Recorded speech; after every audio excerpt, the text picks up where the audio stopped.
26 જાન્યુઆરી 2001 આજે ભારતનો ગણતંત્ર દિવસ હતો.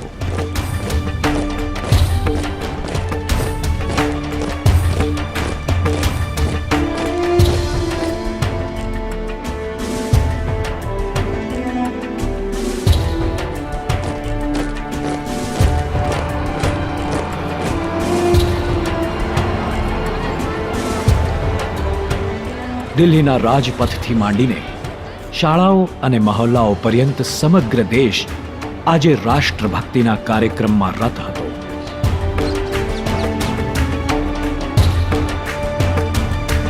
આજે સમગ્ર ભારત જ્યારે પોતાના દૈનિક ક્રમમાં ડૂબેલું હતું,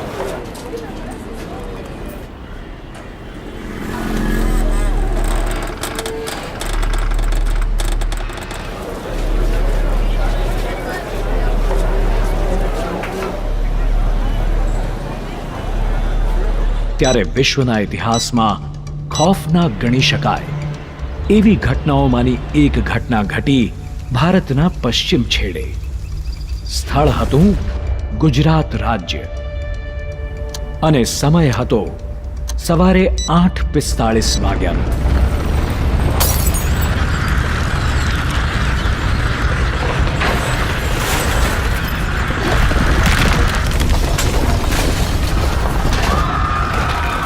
ઉપર નીચે બધું એવી રીતે એક સાથે હલતું. રૂજારી એટલી બધી હતી જાણે હમણાં જ ધરતી ફાટી જશે. એટલી બધી ગભરામણ થઈ ગઈ હતી કે શું કરવું એવું કઈ સૂચતું જ નહોતું. ધડ ધડ એટલું બધું અવાજ આવતું હતું ને કે જ્યારે મારી બાજુમાં જ બોમ્બ ફૂટ્યો હોય ને એવો મને લાગતું.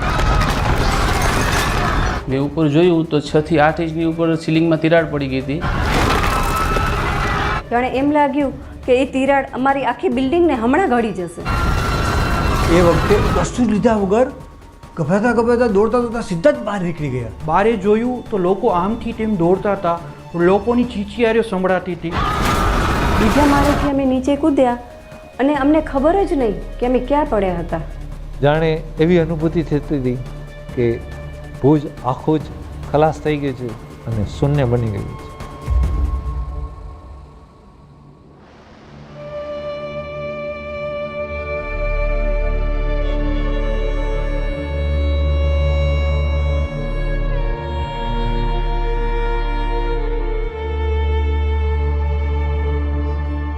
गुजरात के कच्छ में भूकंप के झटके एक मलबे के ढेर में तब्दील हो गए. The earthquake in India has made headlines around the world. Staat Gujarat. Aus der Luft können die Piloten lesen. Touch. At 8:46 a.m., Gujarat changed forever.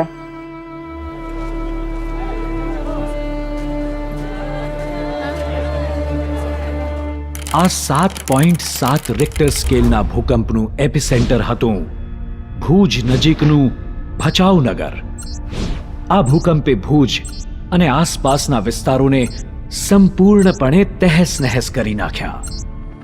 સતત 110 સેકન્ડ સુધી ચાલેલા આ કંપનથી ધરા ધ્રુજી, ઇમારતો હલી, વ્યવસ્થાઓ ખોરવાઈ, અફડાતફડી મચી ગઈ. જોતજોતામાં સમગ્ર ભુજ ધરાશાયી થઈ ગયું. ભયંકર તબાહી મચી ગઈ. આખું શહેર જાણે ઈંટો અને પથ્થરોનો ઢગલો બની ગયું. હજારો લોકો કાટમાળ નીચે દટાઈ ગયા. જ્યાં જુઓ ત્યાં દોડાદોડી, ચીચિયારીઓ અને રુદન. ચારે કોર ભીતિ. ભુજની મોટામાં મોટી હોસ્પિટલ GK જનરલ હોસ્પિટલ, જેમાં 249 દર્દીઓ સારવાર લઈ રહ્યા હતા, ભૂકંપના ઝાટકાએ આ વિશાળ હોસ્પિટલને પળવારમાં દર્દીઓ સહિત જમીનદોસ્ત કરી નાખી. આવા તો કેટલાય નિર્દોષો કાળના આ ક્રૂર પંજાનો શિકાર બન્યા. વિનાશ અને વિષાદ સર્વત્ર છવાઈ ગયો. આ ભૂકંપે ઘણા ગામડાઓ અને ક્યાંક ક્યાંક તો આખા જિલ્લાઓને નષ્ટપ્રાય કરી નાખ્યા. આ તબાહીથી આખું વિશ્વ હચમચી ગયું.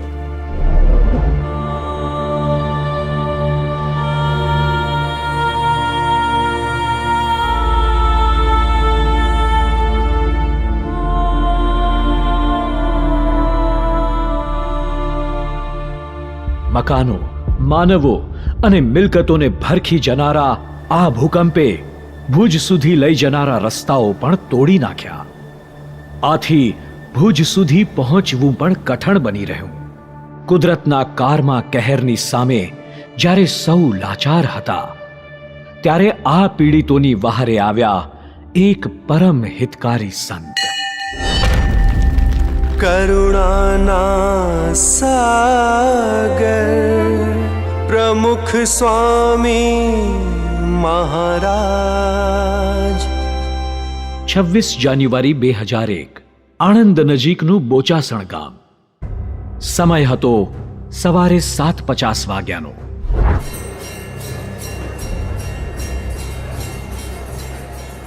રોજની જેમ આજે પરમ પૂજ્ય પ્રમુખ સ્વામી મહારાજ મંદિર ઉપર ભગવાનના દર્શન કરવા પધાર્યા.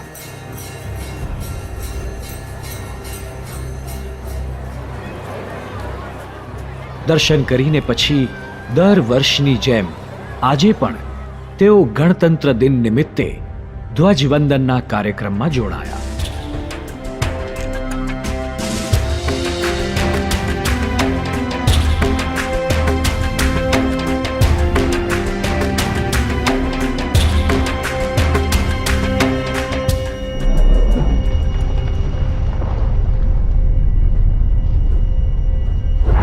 ધ્વજવંદન કરીને પ્રમુખ સ્વામી મહારાજ નાસ્તો કરવા માટે બેઠેલા. ત્યાં હજી તો જે શરૂઆત નથી કરી, ત્યાં બધું હલવા માંડ્યું. ત્યારે યોગીચરણ સ્વામી કીધું કે સ્વામી ભૂકંપ જેવું લાગે છે. એટલે તરત સ્વામી આંખો બંધ કરી અને ધૂન કરવા માંડ્યા કે મહારાજ બધાની રક્ષા કરજો.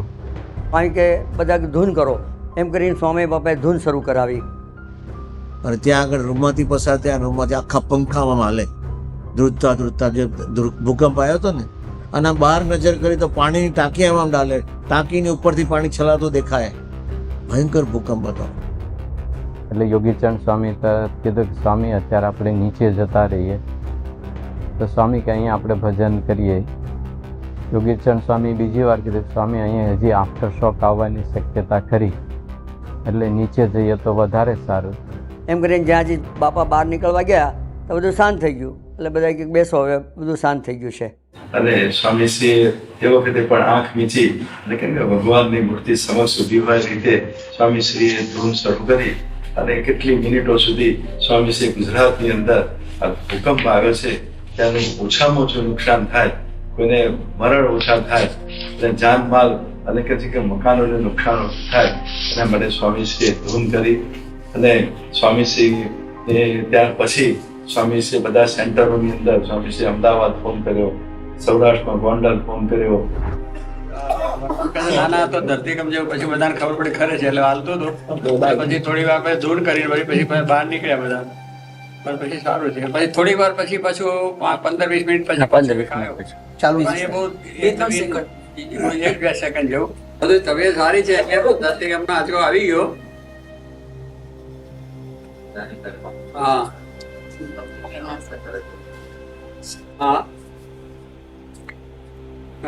આમ સ્વામીશ્રીએ જુદા જુદા સ્થળોથી ભૂકંપ સંબંધી સમાચારો મેળવવા શરૂ કર્યા.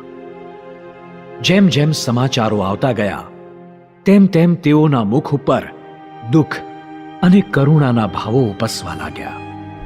અને પૂજ્ય પ્રમુખ સ્વામી મહારાજ બાપાને પણ આ બધા સમાચાર મળ્યા એટલે એમણે તરત અહીંયા આગળ અમે બધા હતા સંતો, બધાને ફોન કર્યો કે આપણે તાત્કાલિક ત્યાં તમે બધા સમાચાર મેળવો.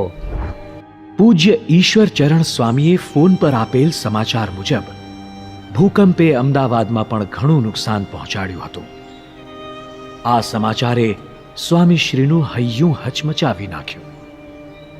તેઓએ સંતોને અસરગ્રસ્તોને મદદ પહોંચાડવા આજ્ઞા કરી. થોડા કલાકોમાં જ ગુજરાતના લગભગ બધા જ વિસ્તારોનો સંપર્ક સ્વામીશ્રીએ કરી લીધો. જો કે ખેદની વાત એ હતી કે ભુજનો સંપર્ક કોઈ રીતે થતો નહોતો. ત્યાં સંપર્ક કરવાનો પ્રત્યેક પ્રયત્ન નિષ્ફળ જતો હતો.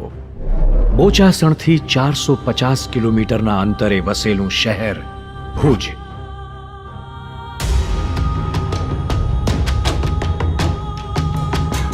જ્યાં જુઓ ત્યાં હાહાકાર, લોકોની ચીસો.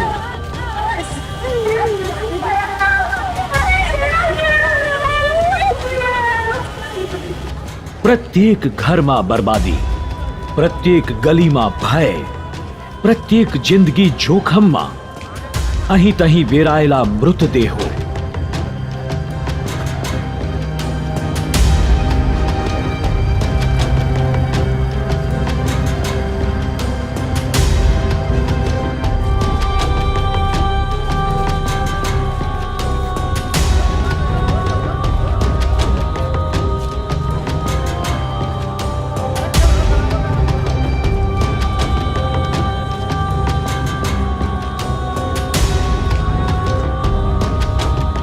આખું નગર કાળના ક્રૂર પંજામાં સપડાયું હતું. ક્યાંક ક્યાંક સામાન્ય બચાવ કામગીરી પણ શરૂ થઈ હતી. આ પરિચય હતો આજની સવારના ભુજ શહેરનો. જો કે નિષ્ફળતાથી હારે એ બીજા.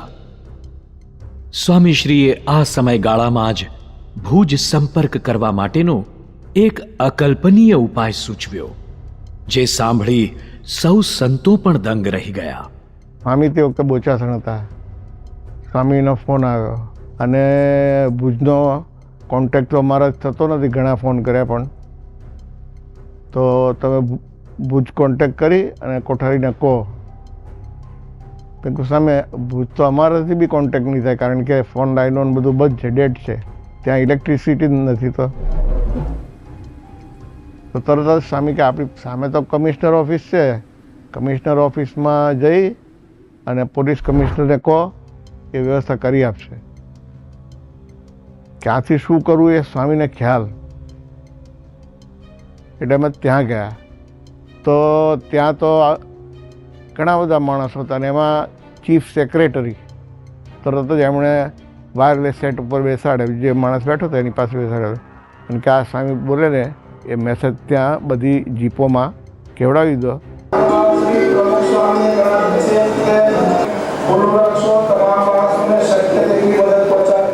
એમના માઇક્રોફોનમાં કે દેવચરણ સ્વામી, પ્રમુખ સ્વામી મહારાજે કેવડાવ્યું છે કે બધા જ કોઠાર ખુલ્લા મૂકી દે અને ખીચડી કે જે રંધાવાનું અત્યારે થઈ શકે એ બધું કરવા માંડે.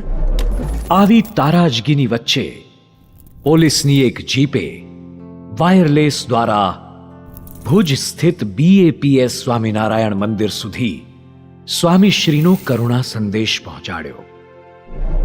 આપણે 10 વાગે મંદિરમાં ખીચડી મૂકી અને 11:30 વાગે આપણે 3000 માણસની ખીચડી તૈયાર કરી, અને નિર્મળસિંહ અને ભાનુશાળી નગરના જે માણસો બહાર રઘવાયા બેઠા હતા એ બધાને આપણે તરત જ આપણા માણસોને આપણે એવું કહેવા ગયા કે ભાઈ મંદિરે બધા ખાવા આવી જજો, અને પાણીની વ્યવસ્થા ખાવાનું પણ ત્યાં છે.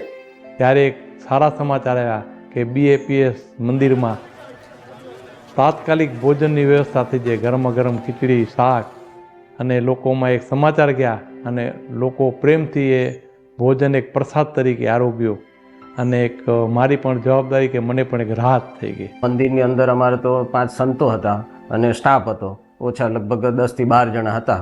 હવે એ વખતે આટલા બધા જે માણસો હતા એ બધા માણસોને જમાડવા કેવી રીતે, પણ તેમ છતાંય દેવ સ્વામીએ બાપાની દયાથી સંભાળી અને કીધું કે જે આવે એને બધાને પ્રેમથી જમાડજો. અને એ વખતે જ્યારે ભોજન કરાયું, આપણે મંદિર નિર્માણ નિમિત્તે જે પસ્તી હતું, પસ્તી કલેક્શન ચાલતું, તે પસ્તી જે હતી ને એ પસ્તીની અંદર આપણે ખીચડી અને આ રસાવાળું શાક એ બપોરે બધાને જમાડ્યું. કેશુભાઈએ મને આ વારંવાર વાત કરી હતી કે હજુ તો ભૂકંપ આવ્યો, અને અમે પ્રમુખ સ્વામી મહારાજને ફોન કર્યો કે બાપા ભુજની અંદર ભૂકંપ આવે. સ્વામી કે સાહેબ અમને સમાચાર મળી ગયા છે ને અમારા ત્યાં ગરમ રસોડા શરૂ થઈ ગયા છે. એટલે બાપા was way ahead of his time. હું 26મી સાંજે કચ્છ પહોંચ્યો તો, ભૂકંપ આવ્યો ત્યારે દિલ્હીમાં હતો, અને હું ત્યારે પહોંચ્યો તો સાંજનું ભોજન આ સંતો હતા એટલે મને મળી ગયું. આટલી ત્વરિત વ્યવસ્થા જે બધાને જમાડ્યા, અને એમાં જે આપણું બધી અમારી પાસે જે બધું સીધું હતું આપણી પાસે એ બધું જ સીધું એ વખતે ખાલી થઈ ગયું. અને હવે પછી બીજા દિવસે શું કરવું, શું જમાડવા, એ પણ એક પ્રશ્ન હતો. બહારના લોકો આવતા હોય એને પણ આપણે સાચવવાના અને એને પણ સાંત્વના આપવાની, કારણ કે એના સ્વજનો પણ પોતે ગુમાવેલા છે.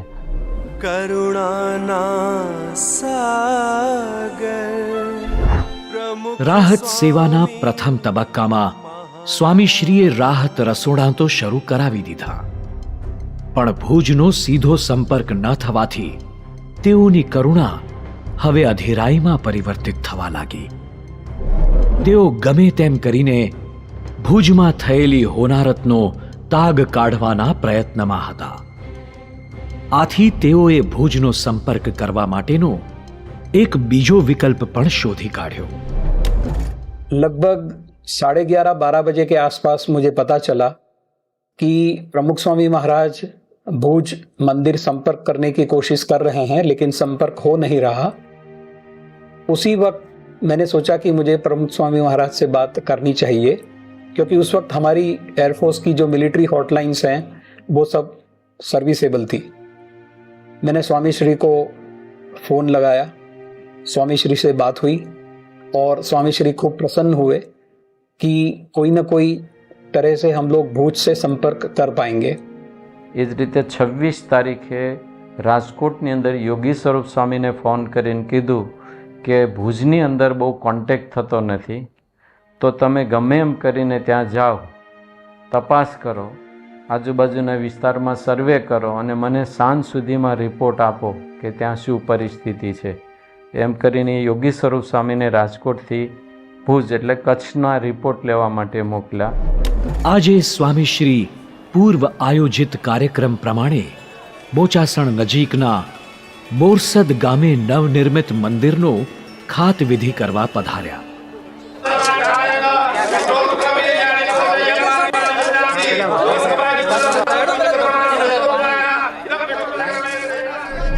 પછી ખાતવિધિ કરી ત્યારે સંતોને કીધું કે બધે તપાસ કરવા માંડો ક્યાં શું પરિસ્થિતિ થઈ. પણ બોરસદથી બોચાસણ જતા હતા ત્યારે રસ્તામાં એ વખતે મોબાઈલની શરૂઆત થઈ હતી, પણ બહુ ટાવર પકડાતા નહોતા. તો પણ સ્વામીશ્રી બધા સેન્ટરોની અંદર શું પરિસ્થિતિ છે એના રિપોર્ટ લેતા હતા. ખાતવિધિ સંપન્ન કરીને તેઓ બોચાસણથી વડોદરા જવા નીકળી પડ્યા. करुणाना सागर प्रमुख स्वामी महाराज, करुणाना सागर प्रमुख સ્વામી મહારાજ. પણ જ્યારે અટલાદરા પધાર્યા ત્યારે બહુ જ ચિંતિત જણાતા હતા અને ત્યાંના સમાચાર જાણવા માટે એમની બહુ જ પોતાને ઉત્સુકતા હતી અને એ ઉત્સુકતા પ્રમાણે એ વારંવાર કંઈ સમાચાર આવ્યા, ફોન આવ્યો, તારે કંઈ વાત થઈ, આવી રીતનું પૂછપરછ બાપા કર્યા કરતા હતા. અને આપણે સંપર્ક કરવાનો પ્રયત્ન જ કરીએ, તમે પણ પ્રયત્ન કરો. એટલે આપણે મંદિરમાં જેટલી ફોનની લાઈનો હતી એ બધી લાઈનો ઉપરથી ચારે બાજુ આપણે પ્રયત્ન શરૂ કર્યા, પણ કોઈ સંપર્ક થતો નહોતો. ત્યારે સ્વામીશ્રી પર એરફોર્સના વાયરલેસથી ભુજની માહિતી એકઠી કરનાર રાજુભાઈ દણાકનો ફોન કોલ આવ્યો. કોલ તેઓના કક્ષની બહાર મૂકેલા જનરલ ટેલિફોન ઉપર આવ્યો હતો. ચિંતાતુર સ્વામીશ્રીએ ઇન્ટરકોમ તેમના રૂમના ટેલિફોન ઉપર ડાયવર્ટ થાય એટલી રાહ પણ ન જોઈ. તેઓ સત્વરે રૂમની બહાર આવ્યા અને જનરલ ટેલિફોન ઉપરથી જ ભુજની પરિસ્થિતિનો ચિતાર મેળવવા લાગ્યા.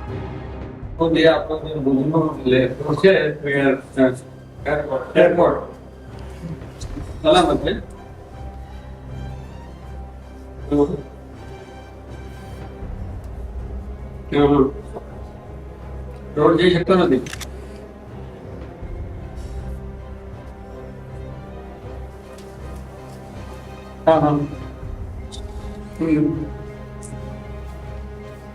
જરૂર કરજે, ત્યાં જાહેર મળી લે અને બધી પરિસ્થિતિ જે છે એ પણ જાણી લાવે. बात करें पूरा समाचार ले जो मैं एयरफोर्स का एयरक्राफ्ट दोपहर को करीब 2:30-3 बजे भुज के लिए रवाना होगा. यह बात भी मैंने स्वामी जी को बताई.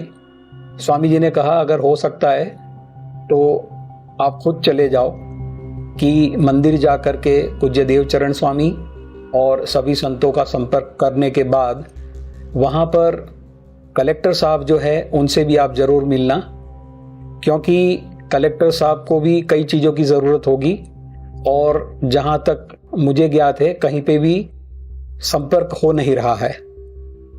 इसके साथ साथ स्वामी जी ने ये भी बताया कि वहाँ के चीफ मेडिकल ऑफिसर को भी आप ज़रूर मिलना और उनके पास पता करना कि उनको किस किस आइटम की आवश्यकता है, एसेंशियल आइटम्स क्या क्या ज़रूरी है। सारी इन्फॉर्मेशन ले करके शाम तक आप वापस आ जाओ, उस वक्त मुझे पूरी रिपोर्ट आप दे सकते हो। ભુજ બીચ કે અત્યારે એટલે એરપોર્ટ તો જો રોડ છે ને એરપોર્ટ ની બારા સામાન ખાવાનું દવાનું મોકલાય મિલિટરી બધું સારી પહોંચી ગઈ અને એ રીતે નુકસાન તો મોટા પ્રમાણમાં છે, નુકસાન પકડાઈ ગયા છે ને બધું કેટલા ફરી ગયા માણસો અંદાજ નથી આવ્યો। હવે લોકો ચાલુ થઈ ગયો છે અને બધું ચાલતું જ નથી। આ તો મિલિટરી બધું કામ ચાલુ થયું અને એરપોર્ટના પ્લેનો મોકલે છે, પછી હેલિકોપ્ટર જાય છે, એની માટે ખાવા પીવાનું મોકલે છે, દવાઓ એ કરે છે તૈયારી ઘણું સારું ચાલુ થઈ ગયો, વ્યવહાર થઈ ગયો ત્યાં આગળ સારું સારી મદદ પહોંચી ગઈ એટલે મિલિટરીને બધા બહુ પહોંચી ગયા છે એટલે લોકો બધા મિલિટરી કરશે બધું અભ્યાસ રિપોર્ટ લઈને પણ મોટા પ્રમાણમાં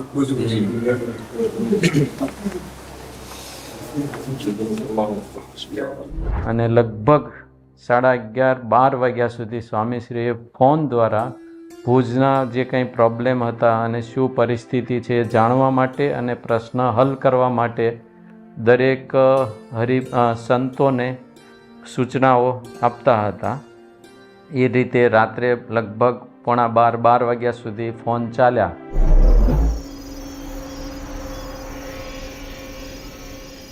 જે રાતનો માહોલ હતો, એ રાતના માહોલની અંદર તો કેવું છે, એક તો લાઇટ નહીં, પાણી નહીં અને એકદમ બેકાર લાગે।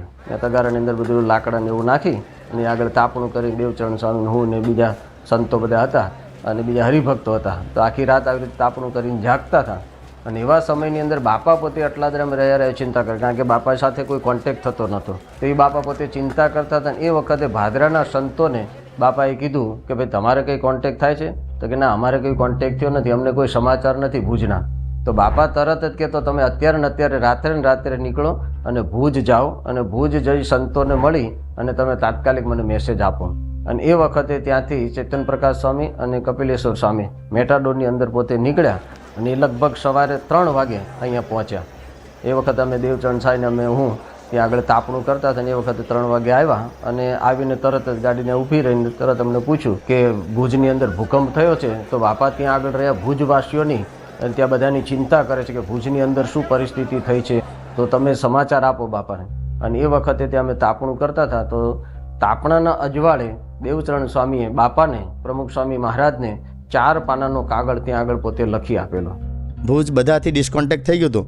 26મીની રાત આખી બધાએ ગાડીમાં બહાર મેદાનમાં, અને આપણું જે સામે નિર્મળસિંહની વાડીનો પ્લોટ છે એની અંદર લગભગ 2000 માણસો બહાર મેદાનમાં પડ્યા હતા। સંતો બધા જાગતા મંદિરના મેદાનમાં સુધાર્યા, આજુબાજુના બધા માણસો પોતાના ઘર પાસે જાગતા જ રહ્યા।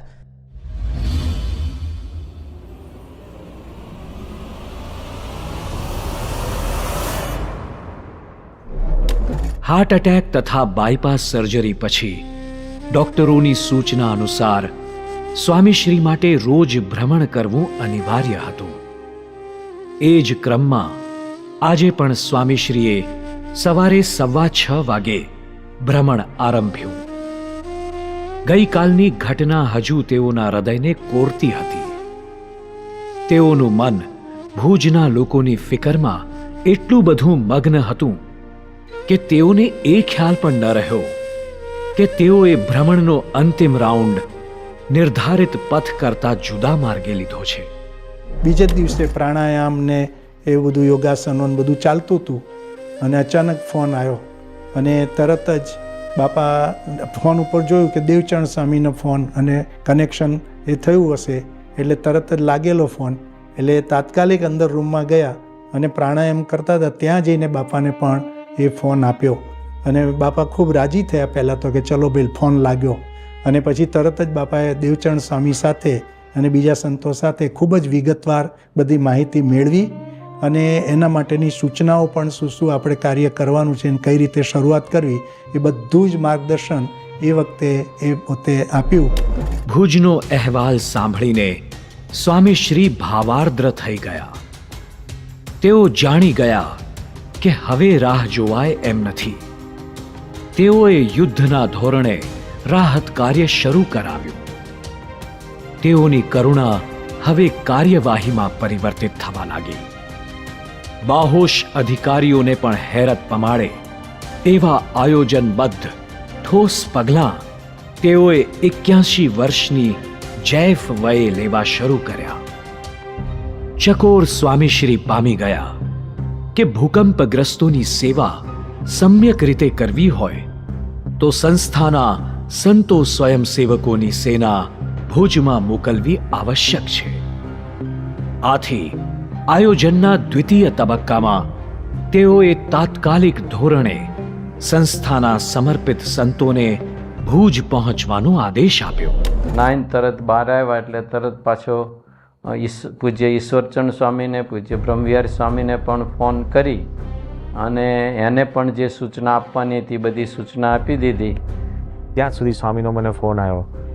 સ્વામી કે તારે હવે આપણે ભુજ જવાનું છે. એટલે મારા મનમાં તો એકદમ ફરક પડી કે ભુજ. મેં કહ્યું બાપા ત્યાં આગળ સાંઈ કે ત્યાં આગળ બહુ જ મોટું બધું તકલીફ થઈ છે અને ત્યાં જ ભૂકંપનું એ કેન્દ્ર છે અને આપણે તાત્કાલિક ત્યાં સેવા કરવા જવાનું છે. એટલે પછી લગભગ 4 ગાડીઓ લીધી અમે, અને 4 ગાડીઓમાં એકમાં હું અને સંચરણ સ્વામી મારી જોડમાં બેઠા, બીજામાં બ્રહ્મવિહારી સ્વામી અને એમની જોડવાળા બેઠા, અને બીજી બધા સાથે સ્વયંસેવકો લીધા. કે એક અમારે રસ્તો તમે પાલડીથી પણ જઈ શકો અને બીજો રસ્તો આપણે હતો કે તમે મેમનગરથી પણ જઈ શકો. એટલે નક્કી નહોતું કયા રસ્તે અમારે નીકળવાનું. એટલે આ બાજુ મેં પાલડીવાળા આપણા હરીશ શાસ્ત્રીને કહી રાખ્યું તમે સાધન સામગ્રી અને તમારા થોડા કપડાં લઈને ત્યાં રસ્તા પર ઊભા રહેજો, હું ગાડી એ બાજુથી લઈશ તો તમને લઈ લઈશ. અને આ બાજુ આપણે વિક્રમભાઈ બ્રહ્મભટ્ટને કહી રાખ્યું હતું અને મેં કહ્યું કે હું એ બાજુથી નીકળીશ, અમે એ બાજુથી જ લઈ લઈશું. એટલે એક જણને લીધા અને એક જણ તો ઊભા જ રહ્યા અને પછી એને કલાક પછી ખબર પડી કે અમે બીજી રસ્તે ગયા હતા. ખ્યાલ આવે it was almost like emergency, કારણ કે બાપાના આટલા બધા ફોન. પરમ પૂજ્ય પ્રમુખ સ્વામી મહારાજે અહીંયા આગળ સારંગપુર અમને ફોન કર્યો અને જણાવ્યું કે ત્યાં તાત્કાલિક એક જનરેટરની વ્યવસ્થા કરવાની છે. એટલે અહીંયા આપણા સારંગપુર મંદિરમાં આપણી પાસે એવું એક છોટું જનરેટર હતું. એ જનરેટર અમે આઈશરમાં ચડાવ્યું અને જનરેટર લઈને અમારે ત્યાં પહોંચવાનું હતું. એટલે જનરેટર લીધું, સાથે અમે થોડાક સંતો પણ બીજી ગાડીની અંદર બેસીને ત્યાં આગળ તરત ભુજ જવા માટે નીકળી ગયા. અને બીજે જ દિવસે પ્રમુખ સ્વામી મહારાજે સુરેન્દ્રનગર હતો અને સ્વામી મને ફોન કર્યો કે તારે કચ્છમાં જવાનું છે, અને બીજે દિવસે અમે કચ્છમાં જવા નીકળી ગયા. પછી મને કીધું કે તમે પહોંચી જાઓ ત્યાં આગળ. હવે ત્યાં ગયા આપણે તો એમને જ ફટાફટ કીધું એટલે તરત જ ઉપડ્યા ત્યાં. મને સૂચના બાપાએ ખાસ આપી કે આજે આપણે પૂજામાં કોઈ પણ જાતના કીર્તન ગાવાને બદલે આપણે સ્વામિનારાયણ મહામંત્રની ધૂન બધાને કરવાની છે અને બધાએ સમૂહમાં એ રીતે ભગવાનને પ્રાર્થના કરવાની છે.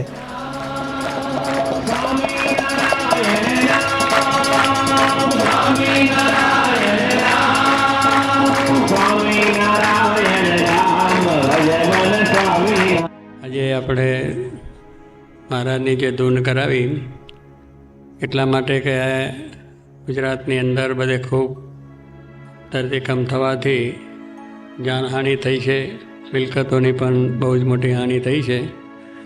એટલે દુકાળ કરતાં પણ પાછું ભયંકર. એમાં માણસોએ ગયા બિચારાને બધા મકાનો કેટલું બધું પડી ગયું છે, એટલે એ મોટી નુકસાની થઈ છે. એટલા માટે તો બીજો ઉપાય આપણે તો શું કે જેટલું બને એટલે માનવોની આપણે મદદ કરીએ અને એ રીતે એમને સારી રીતે ઊભા કરવા માટેનો પ્રયત્ન કરીએ. એ તો આપણે છે જ કે બધી એની જેની શક્તિ હોય, જેની પાસે હોય તો એને મદદરૂપ થઈ શકાય અને એ મદદ કરીને પણ થાય. પણ હવે જે ગયા છે તો પાછા આવવાના નથી. એ તો એને કુટુંબને મોટું નુકસાન છે, સમાજને પણ છે ને બધાને છે. તેવા માણસો કહેવાય, પણ એના આત્માને શાંતિ થાય એટલા માટે આપણે આ ધૂન મહારાજની કરી છે કે બધા એને શાંતિ ખૂબ થાય, એના કુટુંબને પણ શાંતિ થાય, આશ્વાસન મળે અને સર્વ પ્રકારે દુઃખ ભગવાન એમનું રક્ષણ કરે. એટલે આપણે એ જ કરવાનું છે કે જેનાથી કંઈક પણ આપણે થોડું આમાં મદદ થઈ શકે તો કરીએ, ના થાય તો આપણે પ્રાર્થના પણ દરરોજ કરવી. હમણાં જ્યાં સુધી આ સમાચાર આવે છે ત્યાં સુધી એ દરેક આત્માઓને માટે શાંતિ થાય, એના કુટુંબને પણ શાંતિ થાય અને આ મુશ્કેલી આવી છે એમાંથી બધા ઉગરી જાય અને ફરી પાછું જે નુકસાની થઈ છે એ બધું કાર્ય પાછું ફરીથી ઊભું જલ્દી થઈ જાય, એ માટે પણ ભગવાનની આપણી પ્રાર્થના છે. આજ્ઞા કરીને છૂટી જવું એ સ્વામીશ્રીની શૈલીમાં નહોતું. આથી સંતો નિર્વિઘ્ને ભુજ પહોંચી જાય એના માટેના સૂચનો પણ તેઓ જ આપવા માંડ્યા. આ સૂચનો સામાન્ય મસ્તિષ્કમાંથી ન ઉપજે એવા ચોટદાર અને અસરકારક હતા.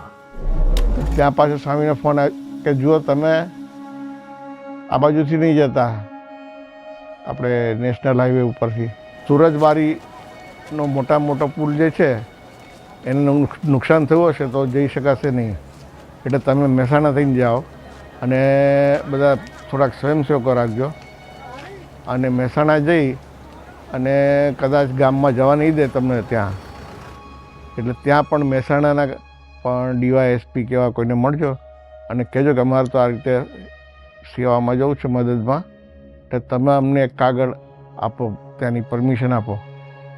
કેટલું બધું સ્વામીને નોલેજ, નહીંતર તો અમે તો ઉપડી જ જાત અને ખરેખર જો એ રીતનો કાગળ ના લખાવ્યો હોત તો અમને ગામમાં જવા ના થાય. એટલે એવું નહોતું કે સ્વામી ખાલી આપણને કહેતા હતા કે તમે જાઓ, પણ એમને બધી જ પરિસ્થિતિની ખબર હતી અને જે એમને ફોન કરે એમાંથી સ્વામી ઇન્ફોર્મેશન લે. એટલે ખરેખર આપણું સેવાનું કેન્દ્ર બિંદુ વોઝ વેર એવર પ્રમુખ સ્વામી મહારાજ વોઝ.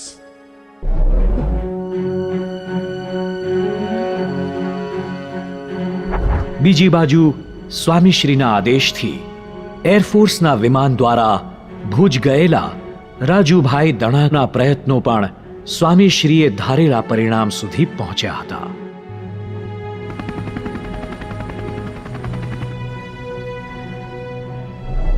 इसके चलते जब हम भूज के एरिया में ऊपर से फ्लाई कर रहे थे, वो दृश्य बहुत ही दयनीय था. समझ में नहीं आता था कि इतना कहर कुदरत ने कैसे यहाँ पे बरसा दिया. जब मैं मंदिर पहुंचा, पूज्य देवचरण स्वामी से मिला, उन्होंने मुझे जहाँ जहाँ पे जो डैमेज हुए थे वो सारा दृश्य दिखाया.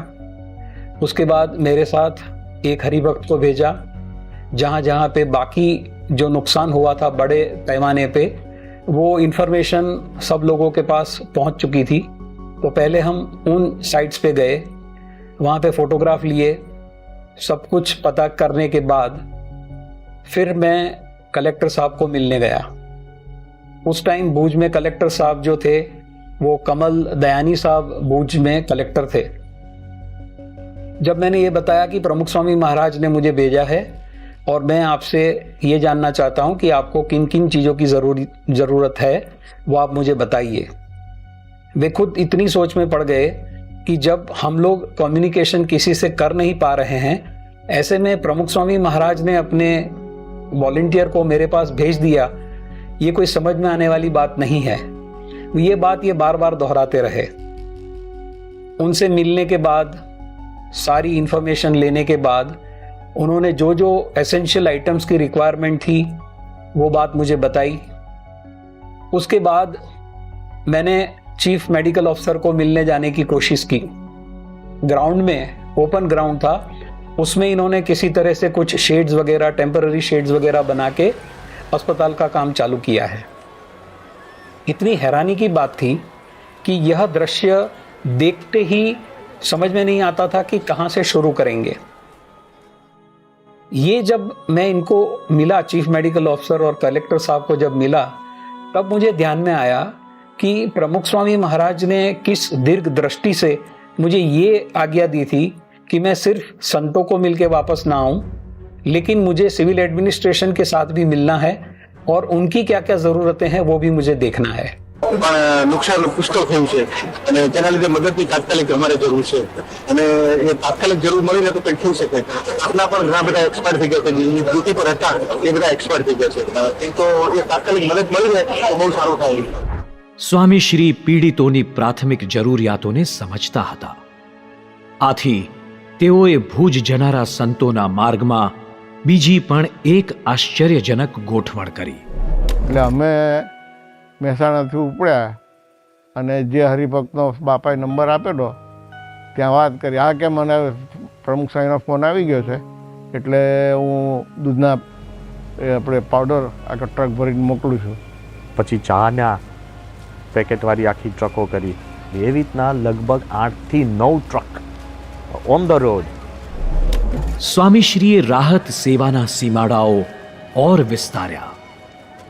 આયોજનના તૃતીય તબક્કામાં તેઓએ હવે ભુજ મુકામે રાહત સામગ્રીઓ ખડકવા માંડી.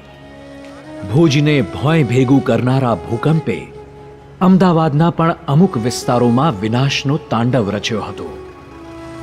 સ્વામીશ્રીને આ વાતની જાણ થતાં તેઓએ ગઈકાલથી જ સેવાનું એક વહેણ અમદાવાદ પ્રતિ પણ વહેતું કર્યું હતું.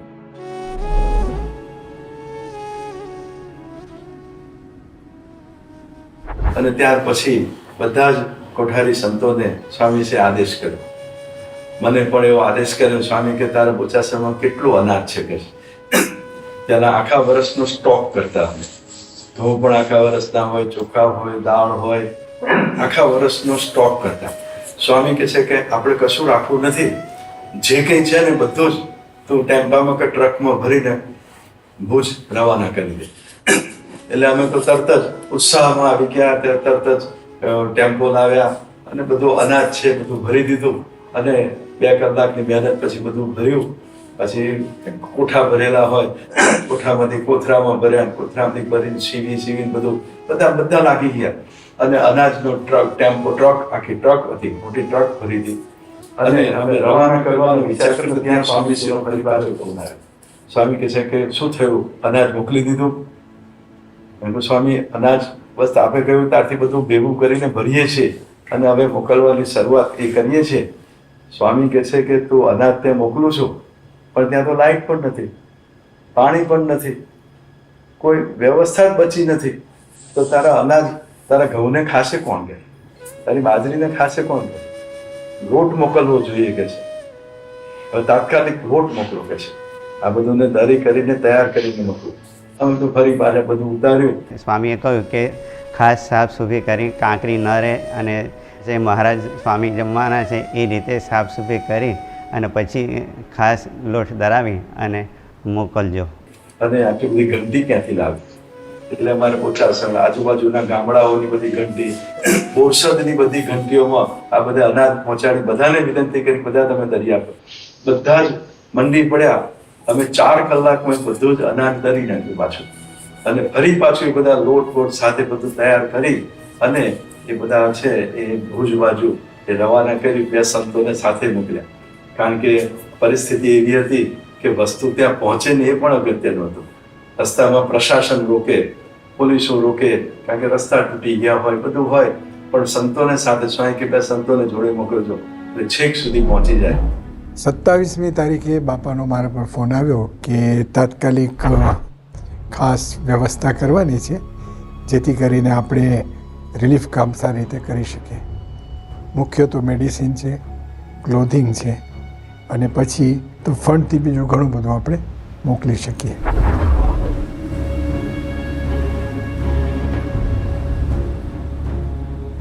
એવા અમે ગયા અને જ્યારે પહોંચતા હતા અને ત્યાં અંધારું થઈ ગયું હતું. જ્યારે ભચાઉમાં અમે પહોંચ્યા, ભચાઉ અડધું ગામ રસ્તા પર હતું અને અંધારામાં લાઇટો નહીં અને તમારી ટ્રાફિક, તમારી ગાડીની લાઇટથી જે માણસોના ફેસીસ દેખાય, હાથ તે એટલું બધું તમને લાગે ને. અને ચારે બાજુ આમ તમે જો ને ધારો કે મોટા બોમ્બ ફૂટી ગયા હોય ને અને બધું આમ રબલ ને વેર વિખેર ને આ તે રસ્તામાં મોટી ક્રેક્સ. અંધારામાં હું કહું છું, મને હજુ images are still very clean in my mind, so scary. જેવા હું ત્યાં આગળ આપણા નિર્મલસિંહ વાડીના ચોગાનમાં અમે ઉતર્યા ત્યાં લગભગ 200 થી 250 માણસો બધા વુન્ડેડ પાટાપિંડી પોતાની રીતે કર્યા હોય, રામ પડેલા નાખા ઝુમખા, એટલે કુટુંબો બધા પડ્યા હતા ને એકદમ કશું એના માથે ઓઢવાનું નહીં, કશું ઉપર શેલ્ટર નહીં. તમારી નજર સમક્ષ તમારું આખું ઘર, તે આખી જિંદગી તમે આપ્યું એમ જમીનદોસ્ત થાય. એમાં એકાદ કુટુંબી અંદર હોય, ભારે તમે 24 કલાક કાઢ્યા હોય, કશું આમાં હાથમાં આવતું ના હોય, બૂમાબૂમ કરીને ધોડા થાકી ગયા હોય. એ જે પરિસ્થિતિમાં જે દુઃખ જોયું છે મેં, સફરિંગ ઇન્ટેન્સ. મંદિરની અંદર જે આપણું મકાનમાં નાનું મંદિર હતું, એ મંદિરની અંદર પણ ઉપરના માળે બધી તિરાડો પડી ગયેલી, 2-3 ઇંચની. એટલે આપણને એમ થાય ખરું અહીં તો કંઈ નહીં થાય ને. પણ અમે મંદિર પહોંચી ગયા 1 વાગ્યાની આસપાસ. ત્યાં એક મીણબત્તી હતી અને મીણબત્તી બળતી હતી.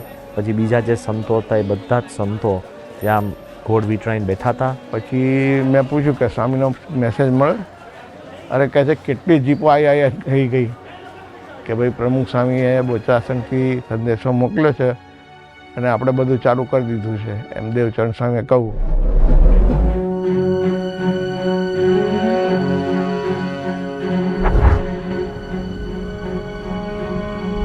स्वामी जी की कृपा से यह सब चीज़ें इन्फॉर्मेशन ले करके मैं सीधा स्वामी जी के पास पहुंचा. स्वामी जी बड़ी आतुरता से राह देख रहे थे और जो जो दृश्य हमने देखा वो पूरा वर्णन मैंने स्वामी जी को किया. हर छोटी से छोटी चीज़ के बारे में स्वामी जी मुझे पूछ रहे थे.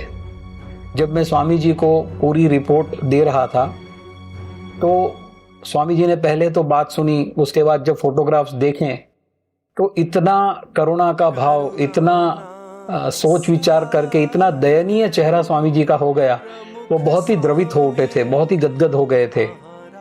और पूरा जब तक मेरी बात चली उसके बाद भी काफ़ी घंटों तक स्वामी जी इतने उदास थे कि तब मेरी समझ में आया कि स्वामी जी सभी मानव जाति के लिए कितना सोचते हैं और इनका हृदय कितना बड़ा है, जो कि ऐसी परिस्थिति में सब जगह से सारा कार्यक्रम ऐसा चले कि कोई भी आदमी भूखा ना रहे.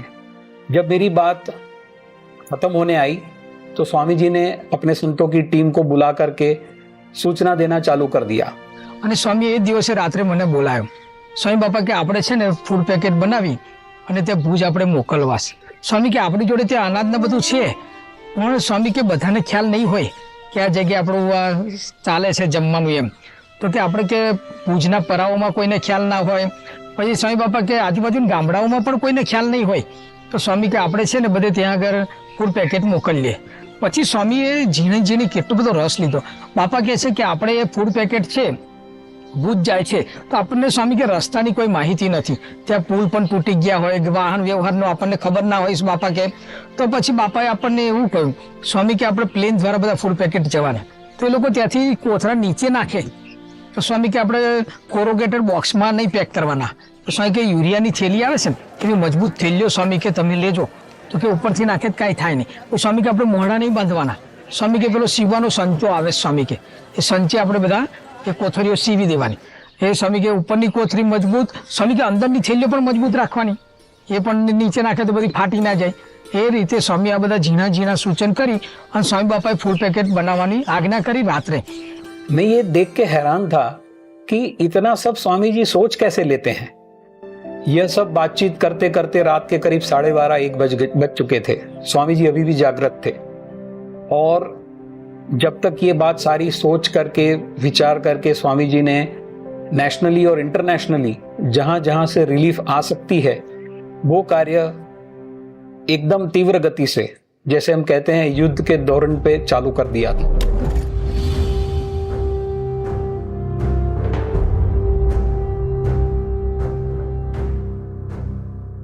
સ્વામી શ્રીનો આજનો દિવસ પણ ગઈકાલની જેમ જ રાહત સેવાઓથી જ આરંભાયો.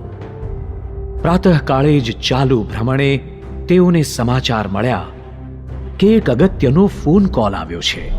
મીનવાઇલ અહીંયા ગાડી એ દરમિયાન અમને એવી સૂચના આપેલી કે અહીંયા ગાડી બધી લાઈનો ઉપર તમારે કોઈ લાઈન અંગે જ ના રહેવી જોઈએ. બાપાએ પછી સ્ટેન્ડિંગ ઇન્સ્ટ્રક્શન એવી આપી એ વખતે કે ગમે ત્યારે ફોન આવે, હું રાત્રે સૂતો હોય તોય પણ અને હું પૂજા કરતો હોય તો પણ, હું જમતો હોય તો પણ, હું વોકિંગ કરતો હોય તો પણ, ગમે ત્યારે ત્યાંના માટેનો કોઈ પણ ફોન આવે તો તમારે મને આપવાનો, સહેજ પણ તમારે એમાં અચકાવવાનું નહીં. હું ગમે ત્યારે એમની સાથે વાત કરીશ.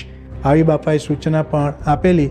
અને બન્યું પણ એવું કે બાપા વોકિંગ કરતા હતા અને વોકિંગ કરતા હતા એ દરમિયાન પણ ફોન આવ્યા અને એ વખતે બાપાને ત્યાં આ ફોન આપ્યો અને ફોન આપ્યો એટલે બાપા વોકિંગ કરતાં કરતાં કન્ટિન્યુઅસ એ રીતે વાત કરતા રહ્યા અને 3 રાઉન્ડ સુધી બાપાએ એ રીતે ફોનમાં બધી ચર્ચા દેવચરણ સ્વામી સાથે કરી. બીજા પણ સંતો ત્યાં એ વખતે આવી ગયા હતા એટલે એમની સાથે પણ બધી ચર્ચા કરી અને રાહત કાર્ય કેમ કરીને સારી રીતે થાય અને બધાને મદદ કેમ આપણે સારામાં સારી રીતે કરી શકીએ એવી સૂચનાઓ બાપાએ એ વખતે આપી. ભુજ પ્રતિ પુનઃ વિદાય થનારા રાજુભાઈ દણાકને स्वामी श्री मुलाकात माटे बोलाव्या. स्वामी जी ने कहा कि हमारे पास जितने भी पैकेट्स हैं, फूड पैकेट्स हैं, पानी के पाउचेज हैं, वो सब आप लेके जाना. और मैंने जब कहा हाँ जी स्वामी जी मैं लेके जाऊंगा, स्वामी जी कहते हैं चलो हम पहले देखने जाते हैं कि फूड पैकेट्स कैसे बने हैं. स्वामी जी और संत लोग के साथ मैं भी था. हम लोग फूड पैकेट्स जहाँ पे बन रहे थे वहाँ पहुँचे. मैंने सोचा स्वामी जी ये देख लेंगे कि पैकेट्स तैयार हैं और लोड करा देंगे. स्वामी जी ने इतने से रुकावट नहीं की. स्वामी जी ने पैकेट्स रैंडमली पिकअप किए, पैकेट्स को खोला, उसको चेक किया कि इसमें आपने क्या क्या रखा है. हर चीज की पूरी इंफॉर्मेशन लेने के बाद स्वामी जी ने ये पता किया कि कितने पैकेट्स हैं. स्वामी फूड पैकेट जो खुद स्वामी राजी थया तो स्वामी के આપણે આ બુંદી છે એટલે આપણે ગળ્યું મૂક્યું. સ્વામી કે બીજો કોરો નાસ્તો પણ છે તો સ્વામી કે આપણે જોડે મરચા મૂકીએ ને તો સ્વામી કે ખાવાની એ લોકોને મજા આવે. કરુણાના સાગર પ્રમુખ સ્વામી મહારાજ. ફૂડ પેકેટ તૈયાર થયા પછી પણ ત્યાં પહોંચાડવાની ચિંતા પણ બાપા પોતે કરતા. અને એ ચિંતામાં ક્યાં સુધી કે અહીંયા વડોદરાના કલેક્ટર સાહેબને ભલામણ કરી. અનિલ મુકીમ કરીને હતા તો એ સાહેબને પણ ભલામણ કરી કે સાહેબ અમને એરફોર્સના પ્લેનની અંદર વ્યવસ્થા કરી દો કે જેથી કરીને અમે આ બધા ફૂડ પેકેટ સમયસર પહોંચાડીએ. And I am very satisfied and happy to note that one of the first organizations which as Collector Baroda at that time I contacted was Akshar Purushottam Swaminarayan Temple authorities. I got in touch with them and the response was so spontaneous and so quick. और मुझे immediately ये आदेश दिया कि हमने सुना है कि इस बारी भूज में आपके एयरफोर्स कैंपस में भी काफ़ी भारी मात्रा में नुकसान हुआ है. जब एयरफोर्स के जहाज ये सामान सब लेके जा रहे हैं तो वहाँ पहुँचने के बाद हमें उनका भी ख्याल रखना है.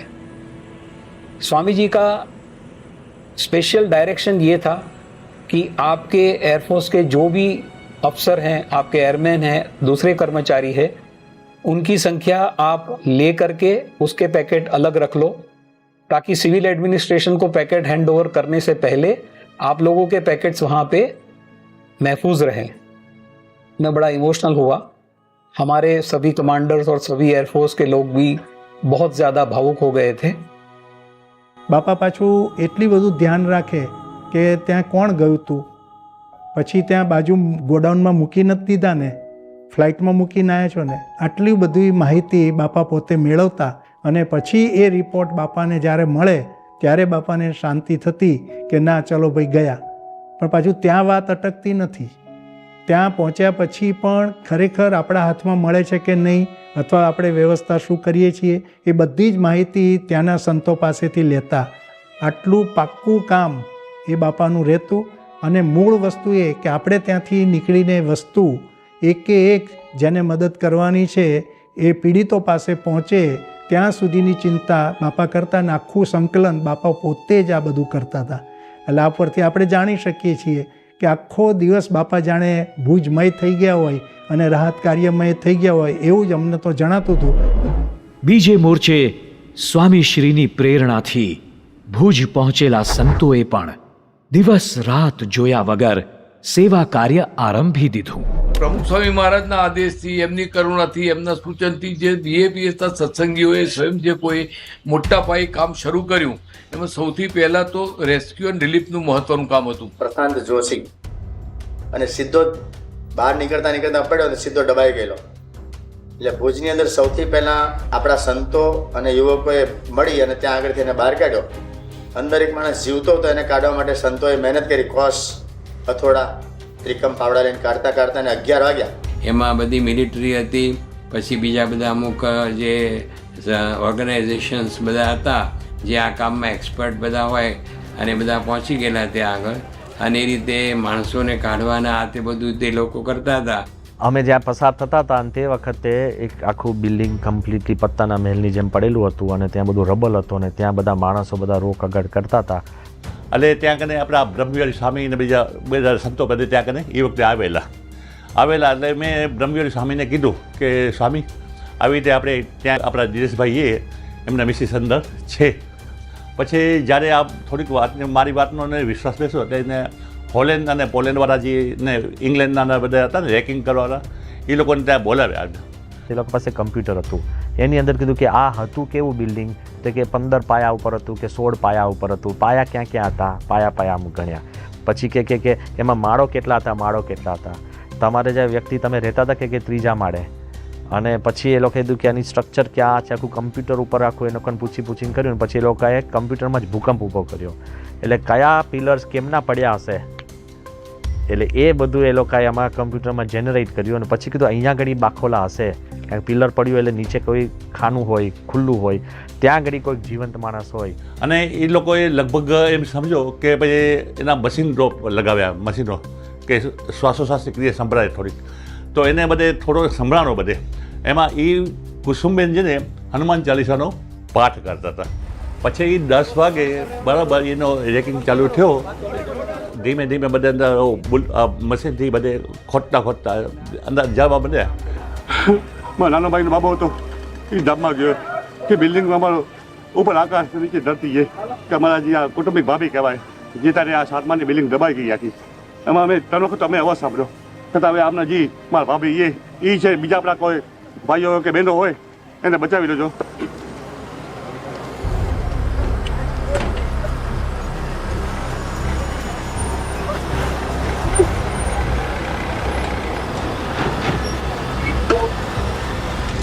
International rescue teams have joined the effort and much needed foreign aid is pouring in.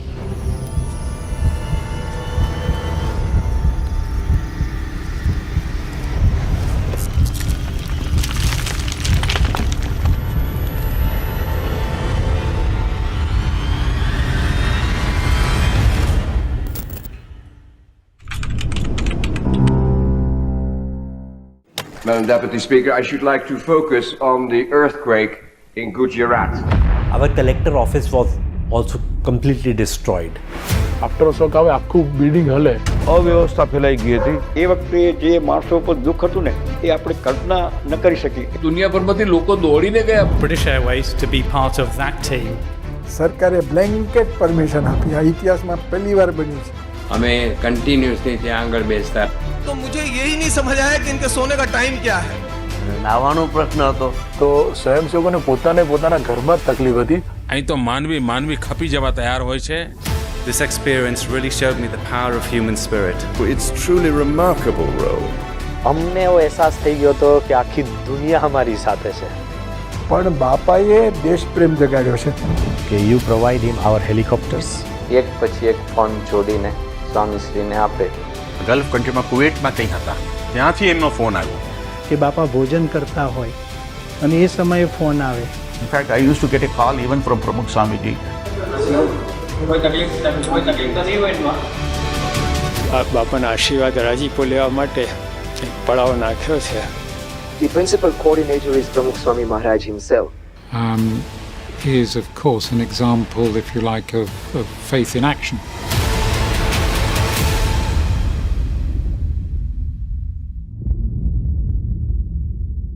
The 2001 Gujarat earthquake